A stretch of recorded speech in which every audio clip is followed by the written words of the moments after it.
All right, so I'm Josh Footer with University of Georgia Cooperative Extension here in Cherokee County, and I'm making a field visit today with my good friend Mike Lloyd. And Mike, we're here in your orchard and wanted you to maybe just tell us a little bit about what you're growing and what's going on out here. Well, we have a mini orchard. These trees were planted about maybe 5 years ago. We have peaches, we have apples, we have pears. We have other things too besides these, but we have these are the main fruit trees that we have in the garden. Okay, you're coming by and helping me out. All right, so the most common tools used in pruning in the home orchard. Number one, I really like to start with a good tool belt that has a holster for my hand pruners.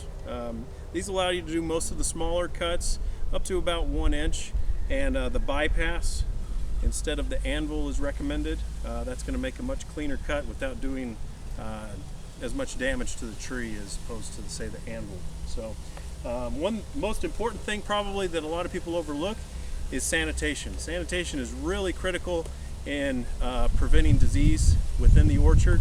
So a really simple sanitizing solution is just isopropyl rubbing alcohol. 70 or 91% is in the case that I have here, and dilute that about 50%, so 50% alcohol, 50% water, and then have your spray bottle. So at least between each tree where you're cutting, you're going to sanitize your tools. The loppers, bypass loppers, these are going to allow you to do maybe up to 2 inches with something like this, or probably closer to, say, 3 inches with a bigger set like this. Although a 3-inch branch is probably getting pretty large, and you probably just want to get the saw out. So a foldable pruning type saw that cuts on the pull action, pretty easy to use and handle within the orchard.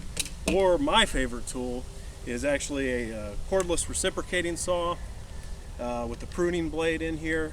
And I use this within the landscape for just about everything. For removing trees, shrubs, privets. It works really great because unlike a chainsaw, you can get right down at the ground level. But within the home orchard, it's a little bit easier to use than, say, a chainsaw. So these are really my go-to tools doing work within the home orchard. And of course, you know, a good pair of gloves to hopefully protect your hands in case, you know, there's a slip or something like that, and proper eye protection. Mike's got a great example of a peach tree, and he's actually done a really good job starting this tree out on the proper form. With most peaches, we'll say you want that open center. The open center is going to allow for more light in the center of the tree. That's going to promote dryness on the leaves to reduce disease, and also proper ripening, because those fruits need to be exposed to light to ripen properly.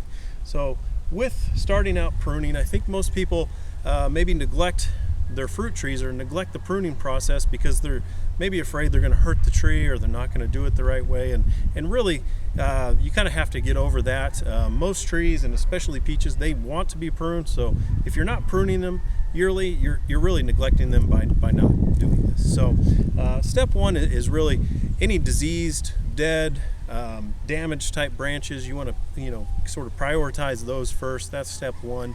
Step two is any crossing branches like we have here. You know, this one is starting to cross, will rub in the wind and create damage on this other branch. Your third step is, you know, maintaining that form. So getting down pretty low here, you know, you want to maybe prune these up, manage that form. And then step four is kind of bringing it down into size so you can manage it. Mike's going to probably have a hard time picking fruit way up here in the tree. If he wants to use a spray program, probably going to have poor coverage of any type of spray that far overhead. Here of a couple things that makes this a real high priority branch to remove. You can see it's growing back into the center of our open sort of open center form that we want. So that makes it priority number one, but you can see this sort of swelling callus type tissue here. That had been an injury, either from staking or tying. So that's probably always going to be a growing challenge for this plant, but also, you know, it's growing back into the middle. So we want to go ahead and remove it. And because this is a little bit bigger, I'm going to go ahead and use the reciprocating saw. And you want to make you know, a nice clean cut down here at the base. We've got another branch coming off that we want to keep, so we want to make sure we don't injure that, but we make a nice clean cut back in here. And actually, I'll kind of do a back cut because I don't want this to rip down this way.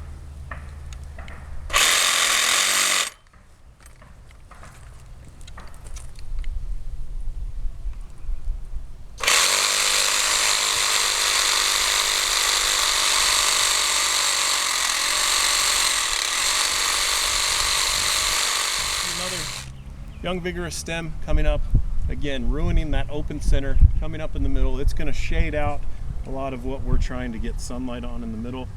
So we use all our loppers here, get just above this swelling here where it meets the larger branch. This is called the branch collar. We don't want to go down too low and wound this larger supporting branch. We just want to go right outside that branch collar and make a nice clean cut.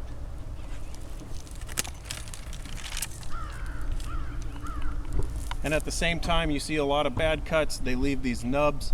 That's to be avoided. You want to get it somewhat close, but again, not too close to that main stem.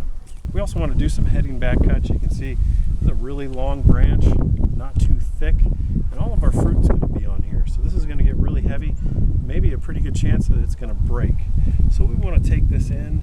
You can see, probably remove this whole branch since it's coming out and competing with this longer one, the leader. So we'll remove that. I'll come back to this bud, this stem, maybe come back to this bud over here on this stem. And I actually damaged that in a previous cut, so I'll come back to this side branch. I'll get this under one off. And the tree should be a lot better equipped to handle fruit weight with something like that, as opposed to if it still had all that other branch.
A big pile of branches here.